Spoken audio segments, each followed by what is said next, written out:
All right, all right. It is 6:31. Still can't get here at 6:30 on the nose. Well, today I had a pretty good excuse. It was icy out there this morning, like really, really icy. Huh. Anyway, my name is Scott Ruther. I am the Chief Strategic Officer of T3Live.com. This is the 6:30 Club, where I give about 20 minutes of what's happening. Trying to, kind of put together what's happening around the world, what the narrative is, where we can make some short-term cash flow, what's the key to the day, how do we go about our lives to make sure we can do this every day and think clearly and execute with confidence. We'll say it's getting a little tricky out there. I know last week, if you remember, we had that loose and wide day in the S&P and the Qs. That was almost like a shot across the bow, where I was like, all right, things aren't that strong. Maybe we need to get rid of some things that we're uncommitted to. I sometimes say that to my crew, my guys, sell some things you're uncommitted to, or, make sure you raise your stops, or you follow your sell rules, meaning if you're making money in something, you sell some strength, you can't hold a prior high, doesn't mean it's going to hold up and there's no momentum. And if it starts to break below a prior low or lose the 8-day, it's not special. You only need to be in things that are special if you trade actively for a living. If I had a dollar for every time someone asked me to buy a Chinese stock in the last 6 months, I'd have hundreds of dollars, but I'd be out of business because my P&L would be through the toilet. It's so hard to stay the course with everyone's banter. Anyway, we came in yesterday. The futures were down about 24 handles, and they gave you a way to navigate around positions. Tech went green. Small caps have been faulty and pressured. You had a specific group of stocks that we've been really focusing on that did really well. Obviously, NVIDIA continues to reward us since the breakout. Listen, we waited 7 months for a breakout, and finally it happened. Hopefully, you took a lot out of it. AMD joined yesterday. But not everything is working. You can't look for the next play. You got to do the play that's working. Anyway, at this point, if you take a look here at the chart of the S&P cash, feels like yesterday, which it was Friday, we were right at 48.02. Think about how bad the AD line is. Think about how they sold some of the banks on earnings. Think about how some of these, mega cap tech names are kind of like no man's land, how Apple is grinding lower and this and that, and here we are with the energy names doing pretty poorly. Well, that's off. Yes, the AD line was like horrendous, but meanwhile, here we are. Right, hit it. We hit a low of 47.47, playing with the 8-day with the highs right there. If you take a quick look at the SPYs, because I don't trade S&P futures, I trade the SPYs because I don't want to be up all night. I'm up at 4:30 in the morning anyway. I can't be up trading futures all night. So not the end of the world. SPYs are down $1.87. This is 473. Okay, so right now we are right next to yesterday's low. So we're a little off the lows of the morning. And then here's your 21-day, right? During this really strong rally that we had in November, we were above the 8-day the entire time.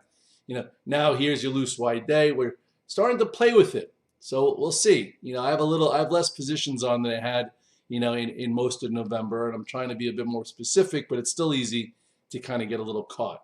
So 473 is right here. This is 471. This low is 471.35. So this would be a spot, okay, if it can't hold here. If all of a sudden we hold here and go green, I guess we're still a stone throw away from here. But at this point, the bears are starting to talk about a double top here. And we are, it does seem like we are getting weaker. The numbers coming in are weaker, and the market's kind of ignoring it.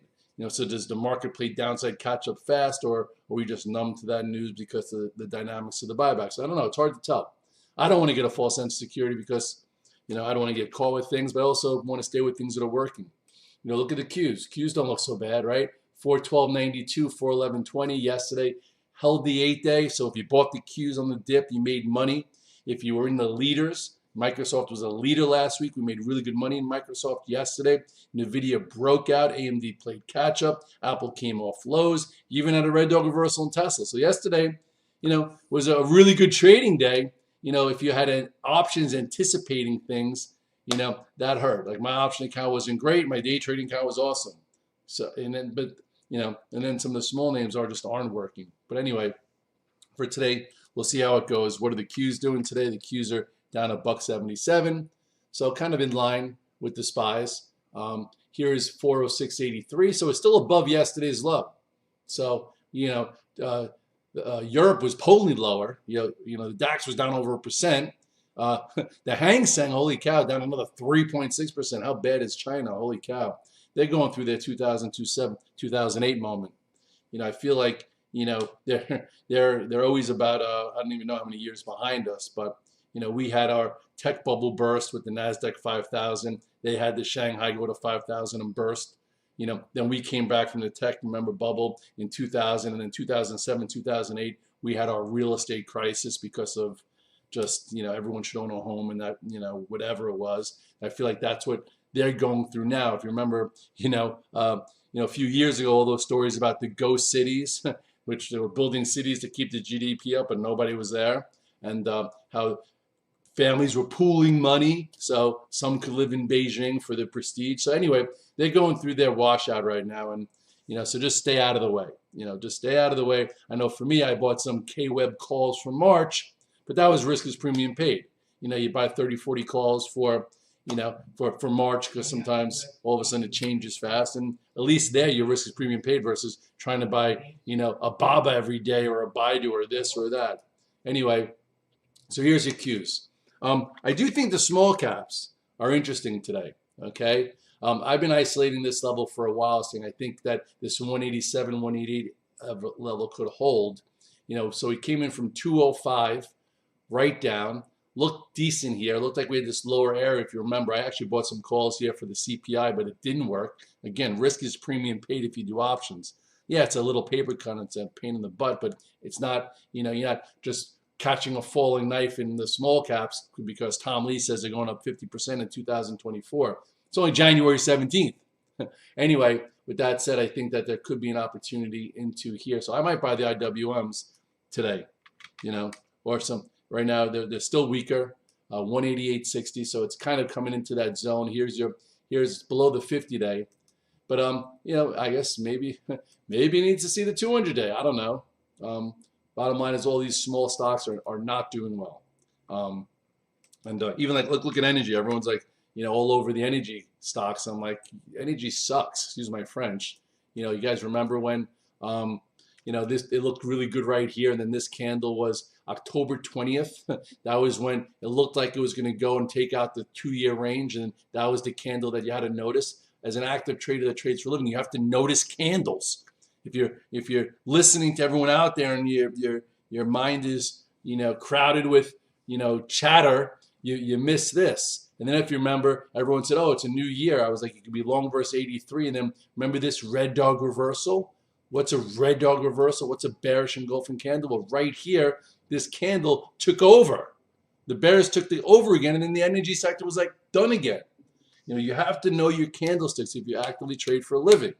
Listen, if you put monthly flows to work and you have a job and you have a 401k or 403b, do it every month. Don't really care. Look at the market, be interesting, whatever. But if you trade, this was your candle. That was the candle right there. And then it's been below the 8 days since, almost at the, cutting into new lows. Anyway, same type of candle happens in stocks also. Listen, at this point, if we go into individual names, I have to say yesterday, I sold my NVIDIA.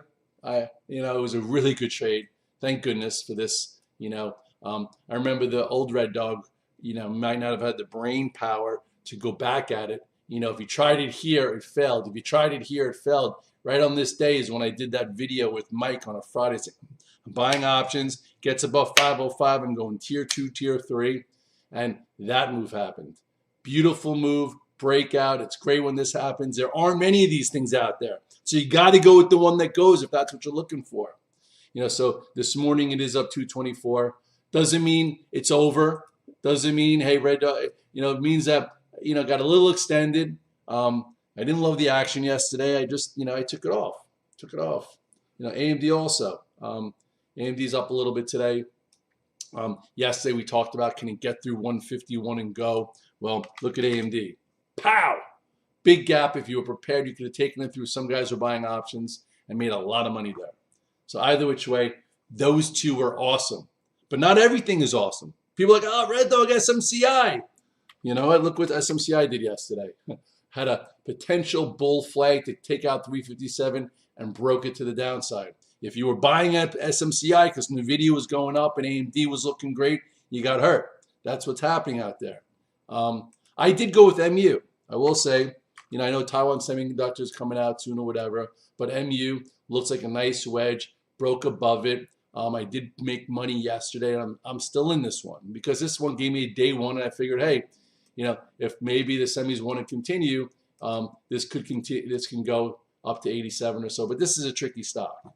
I might add to it a little bit this morning. So, but again, all these stocks are not created. Even in mega cap tech, it's like, Microsoft was awesome yesterday, but you had to be fast. I sold into that push, and now it looks like, it's a little extended. Could really work. This was your area. You got to know the area to get into tier 2, tier 3, then take some profits and then manage the trade. Today's the first day I'm not in any Microsoft either. So these two are strong. Indices are down. What's Microsoft doing? It's up 60 cents. So listen, if you're in the strongest names, NVIDIA, AMD, and Microsoft, you're not sucking wind with the Q's down $1.70 and the SPY's down $1.70. And actually, if you're in the right names and this is your hedge and you're short the Q's, you're double dipping across the board. But anyway, yesterday, I have to say, I went back to the well for the first time really since 12/28. Since December 28th was the first time, I my little Tesla antenna went up, where I was like, you know what? Everyone is so damn negative on Tesla.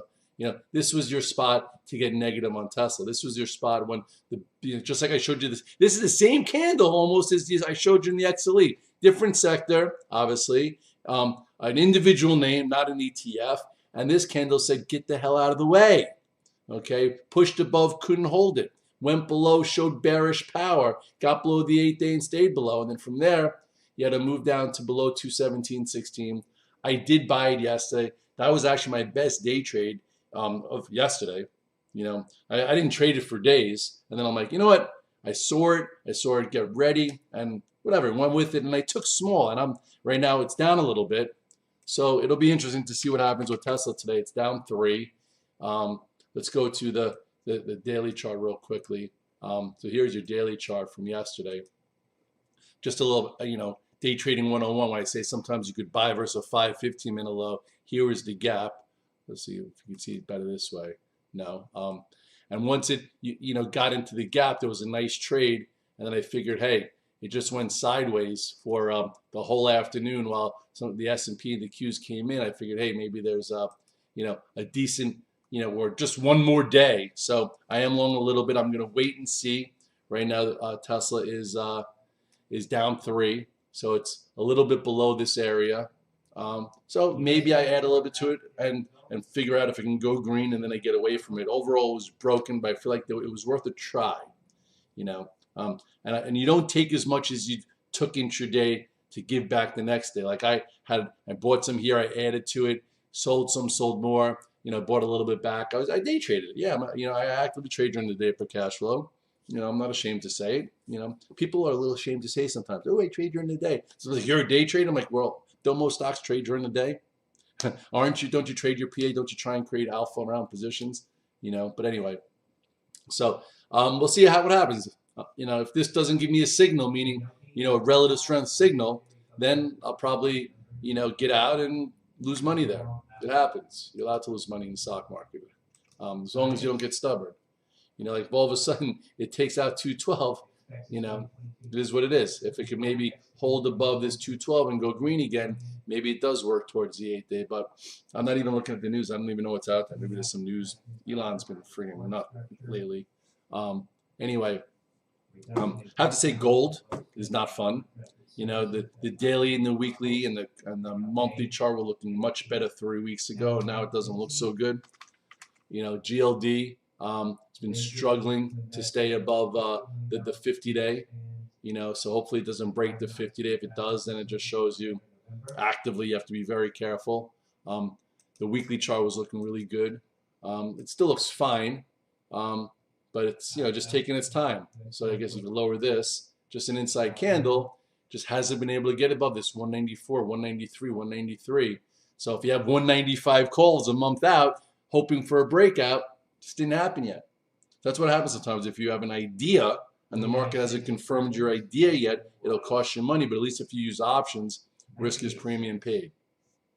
At this point, let's see if it holds here. If it doesn't, it's just going to take its time and just, moves down the list from the A list, which looks like a good setup, to the B or the C list, right? Just like you have a hot club, you let the A-listers in. Then all of a sudden the club goes down the food chain.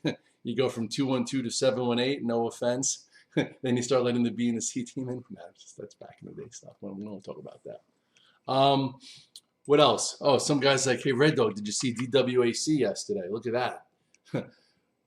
That's Trump's, whatever that, his social media network or whatever he had there. That people thought it was going to go to zero because, because he might have been indicted. He's not indicted. He's going to be going from maybe being indicted to the Republican, rap. I can't believe the political system. I think that's one of the problems out there. Everyone's so negative because they can't fathom that, that the president, listen, President Biden, give him his respect, but guys doesn't really know where he is here and there. And how the hell is he going to be running for president and be a president for another 4 years? Same way, as much as I love Trump's policies, it's like, come on. Look, anyway, these are our two potential candidates. I guess we get what we deserve, but, that's friggin' blows my mind. Anyway, with that said, this was a big day, so maybe it goes from red to green. Some people pointing out, like, do you think this starts a new sequence? I'm like, it's just it just could have been an emotional trade, so maybe it goes from red to green. That's like a story stock offshoot. As far as MSOS, which is the cannabis sector, which there's a lot of exciting things around it, but we've heard that before. It's like the boy who cried wolf. Well, finally, will the wolf friggin' come? Anyway, that doesn't make much sense, but decent move. But to me, this really is nowhere. If this is really that good, and they're going to DEA, they're going to declassify wellness. I hate saying the word marijuana. I don't know. I guess I'm like a little bit. I'm a goody. Anyway, I don't go to dispensaries. Not that there's anything wrong with it, but bottom line is, states are getting legal and it's a big business, and they're trying to make it where not all the bad guys make the money, but those who get licenses for dispensaries could actually do banking state to state and. Whatever it is, bottom line is this was his 54, 38.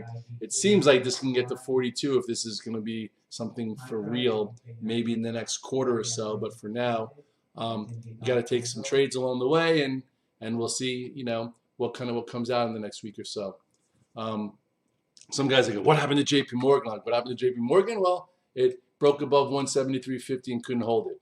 Okay, after a huge move. Sometimes these things get sold. Sometimes they sell news. Yes, you've heard that statement. Buy the rumor, sell the news. So buying on the report, sell the report. And then it did come in and whatever. Did reverse yesterday, but it's got so much to do. And then you have Boeing. Look at that. Boeing, some stocks just are hard, and some stocks, I call them widow makers because they could look good and they come out with news out of nowhere and then, could trap you. Anyway, you have a gap down here, so at least that broke this momentum trend. So any momentum trader like me probably would have got out, on this day. Okay, and then from there, it's been below the 8 day all the way down. Never filled this gap. Never filled this gap. So some people are like, hey, Red Dog, when are you going to play an oversold bounce? I guess I'll look at it. I haven't touched Boeing during this entire thing. It's going to take so much time. Listen, long term, if you want to buy Boeing for 3 years from now, chances are you'll be just fine. This has happened before. If you traded actively for a living and you get a paycheck in February and you start buying it here and didn't realize that this was a bear flag that triggered lower, then you got, you definitely lost a lot of money. But now, maybe there's a trade. Okay, maybe there's a trade. It's down to $1.22. Maybe it tries to go green. It's a tactical move. There's tactical moves, and then there's stocks acting great. So to me, same way my little antenna went off on Tesla yesterday to play a red to green cash flow trade, maybe Boeing's worth a look. Hey, maybe Boeing. But either which way, can't have doors blow off your plane and run out of Scotch tape. This world is so odd. So anyway, what could you control? You can control your keyboard. You can control your approach. You can control what you do. You can control how much time you spend with your family. I'll tell you, this morning was cold. So I did my little workout in the sauna. I watched what happened around the world. I looked at what was going on. And then, I go outside. It's ice cold, freezing. Like Cadence didn't even want to go out. And literally, I walk over to the ice barrel, and it's frozen. The top was frozen off. I have a little hammer and chisel out there now. I'm like, Red Dog, let's do this at lunchtime. It's dark. And then I'm like talking to myself. It's like 5:45. I'm like, no. I'm like, friggin', I haven't missed a morning since I got this ice barrel being home. So I chiseled it open. I opened it up. I chiseled the thing. I'm like, let me get the phone. I'm like, nah, these guys are sick of seeing me with my shirt off going in the ice barrel. But, I had a little mental fight with myself, and I went in the ice barrel. I counted 1 to 18, and 18 down. That's Chase's basketball number, and he is also 2. He has a tough game against Orange today. He's playing varsity now as a freshman. I'm like, you know what? He's doing something tough later, playing against friggin' juniors and seniors that are 200 plus pounds. I can go in the ice barrel for 2 minutes. So I went in. Now I get to deal with the day. But if I would have lost the battle in my mind, I think I'd be in a different mood than doing what I set out to do. So the promises you make to yourself are the ones you have to keep. Okay, you do that. That's how you build mental toughness, and that's how you move forward. If you make promises to yourself and you don't keep them, you're going to doubt yourself, and you're going to not execute with confidence, and things aren't going to go the way you probably want them to go in your life. And it goes with everything, even trading. Exactly. Like plan A, plan B, plan C. Mind has to be right to execute which way it goes. If your mind is not right, you're not going to see things. If you're not going to see things, you can't execute. If you can't execute and not see things, you're going to be out of this business too fast. So figure out what you have to do to keep your balance every day. Thanks for tuning in. We'll see how today pans out.